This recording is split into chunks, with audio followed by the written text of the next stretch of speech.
আকাশবাণী শিলচর আঞ্চলিক সংবাদ পড়ছি মৌসুমী ধর। মুখ্যমন্ত্রী ড হিমন্ত বিশ্ব শর্মা বলেছেন যে অপরাধ এবং অপরাধীদের বিরুদ্ধে আসাম পুলিশের গ্রহণ করা কঠোর পদক্ষেপের পরিপ্রেক্ষিতে রাজ্যে অপরাধমূলক কাজকর্ম উল্লেখযোগ্যভাবে হ্রাস পেয়েছে এবং এর ফলে বিগত কয়েক বছরের প্রশাসনিক কাজকর্ম সুষ্ঠুভাবে পরিচালনা করা সম্ভব হচ্ছে।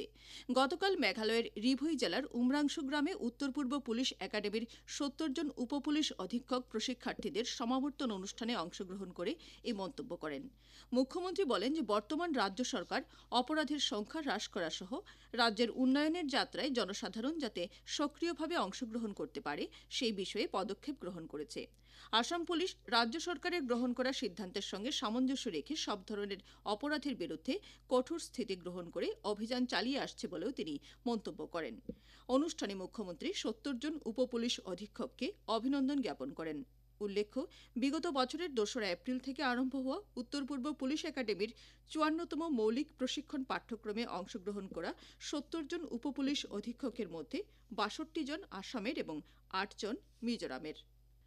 মায়ানমার ও থাইল্যান্ডের ভূমিকম্পে মৃতের সংখ্যা ১৪৪ জনে বৃদ্ধি পেয়েছে এবং ৭০০ জনেরও বেশি লোক আহত হয়েছেন বলে জানা গেছে।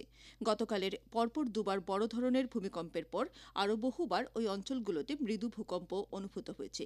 প্রধানমন্ত্রী নরেন্দ্র মোদী এই ভূমিকম্পের তীব্রতায় গভীর উদ্বেগ প্রকাশ করেছেন এবং বৈদেশিক পরিক্রমা মন্ত্রণালয়কে উভয় দেশের সঙ্গে যোগাযোগ রক্ষা করে চলার নির্দেশ দিয়েছেন। এদিকে ভারত ইতিমধ্যে মায়ানমারের উদ্দেশ্যে ওষুধসহ ১৩ টন প্রয়োজনীয় সামগ্রী প্রেরণ করেছে। রিক্টার স্কেলে ৭.৭ এবং ৬.৪ প্রাবল্যের এই দুটি ভূমিকম্পের কম্পন আসাম, বরাক উপত্যকার জেলাগুলো সহ উত্তর পূর্বাঞ্চলের রাজ্যগুলি, উত্তরবঙ্গ ছাড়াও চীনের দক্ষিণ পশ্চিম অংশে অনুভূত হওয়ার খবর পাওয়া গেছে। এই ভূমিকম্পের ফলে দেশ দুটির বিভিন্ন অঞ্চলে বেশ কিছু ক্ষয়ক্ষতি হওয়ারও খবর পাওয়া গেছে।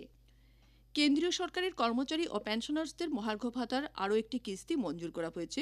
প্রধানমন্ত্রী নরেন্দ্র মোদীর পৌরোহিত্যে অনুষ্ঠিত কেন্দ্রীয় মন্ত্রিসভার বৈঠকে এবছরের ১ জানুয়ারি থেকে কার্যকর হওয়া অতিরিক্ত ২% মহার্ঘ ভাতা মঞ্জুর করার সিদ্ধান্ত গ্রহণ করা হয়। এই নিয়ে কেন্দ্রীয় সরকারের কর্মচারী ও পেনশনার্সদের মহার্ঘ ভাতার মূল বেতনের ৫৩% হবে। সরকারের এই সিদ্ধান্তের ফলে সরকারি কোষাগার থেকে বছরে অতিরিক্ত ৬,৬১৪ কোটি ৪০ হাজার টাকা ব্যয় হবে। এর দ্বারা প্রায় ৪৮,৬৬,০০০ কর্মচারী এবং ৬৬,৫৫,০০০ পেনশনার উপকৃত হবেন বলে এক সরকারি বিবৃতিতে জানানো হয়েছে। সমগ্র রাজ্যে আগামী ১ এপ্রিল থেকে ১৭ জুলাই পর্যন্ত স্বাস্থ্য মেলা অনুষ্ঠিত হবে। এর জন্য রাজ্যের স্বাস্থ্য বিভাগ বিশেষ ব্যবস্থা গ্রহণ করেছে। স্বাস্থ্য মেলার মাধ্যমে স্বাস্থ্য বিভাগের বিভিন্ন সরকারি প্রকল্প ছাড়াও সংক্রামক রোগ শনাক্তকরণ, রোগ পরীক্ষা, খাদ্যাভ্যাস, শরীরচর্চা, যোগাভ্যাস ইত্যাদি সম্পর্কে জনসাধারণকে অবগত করানো হবে। আগামীকাল অনুষ্ঠেয় ডিএমই পরীক্ষা সুষ্ঠুভাবে সম্পন্ন করতে কাছাড় জেলা প্রশাসন প্রস্তুতি গ্রহণ করেছে। কাছাড় জেলার মোট ৫৬টি পরীক্ষা কেন্দ্রে এই পরীক্ষা অনুষ্ঠিত হবে। এই পরীক্ষা কেন্দ্রগুলোতে কাছাড় জেলা সহ শ্রীভূমি, হাইলাকান্দি ও ডিমাহাসাও জেলার ২৪,৮৪৬ জন পরীক্ষার্থী পরীক্ষায় অবতীর্ণ হবেন। পরীক্ষা প্রক্রিয়ায় স্বচ্ছতা বজায় রাখতে ইলেকট্রনিক গ্যাজেট, মোবাইল, ডিজিটাল ঘড়ি ইত্যাদি নিয়ে প্রবেশে নিষেধাজ্ঞা জারি করা হয়েছে। শিলচর অধরচাঁদ উচ্চতর মাধ্যমিক বিদ্যালয়ের নবম শ্রেণীর ১৫০ জন ছাত্রদের মধ্যে বিধায়ক দীপায়ন চক্রবর্তী গতকাল সাইকেল বিতরণ করেছেন। বিদ্যালয়ের অধ্যক্ষা বর্ণালী ভট্টাচার্যের পৌরোহিত্যে আয়োজিত সভায় বিধায়ক শ্রী চক্রবর্তী অধরচাঁদ উচ্চতর মাধ্যমিক বিদ্যালয়ে গুণোৎসবে A+ গ্রেড পাওয়ায় ছাত্র, শিক্ষক, শিক্ষিকাদের অভিনন্দন জানিয়েছেন। ইন্ডিয়া ক্লাব পরিচালিত অনূর্ধ্ব ১৯ একাডেমি ভিত্তিক ক্রিকেট প্রতিযোগিতায় আজ চূড়ান্ত খেলার লক্ষ্মীপুর এবং শিলচর ডিএসএ দল পরস্পরের মুখোমুখি হবে।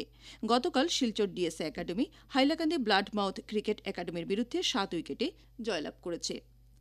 এদিকে দ্বিতীয় পুলিন দাস ট্রফি অনূর্ধ্ব ১৪ আন্তঃজেলা ক্রিকেটের দক্ষিণ আসাম জোনের বি গ্রুপের ম্যাচে আজ শ্রীভূমি দল শিলচরের বিরুদ্ধে খেলবে।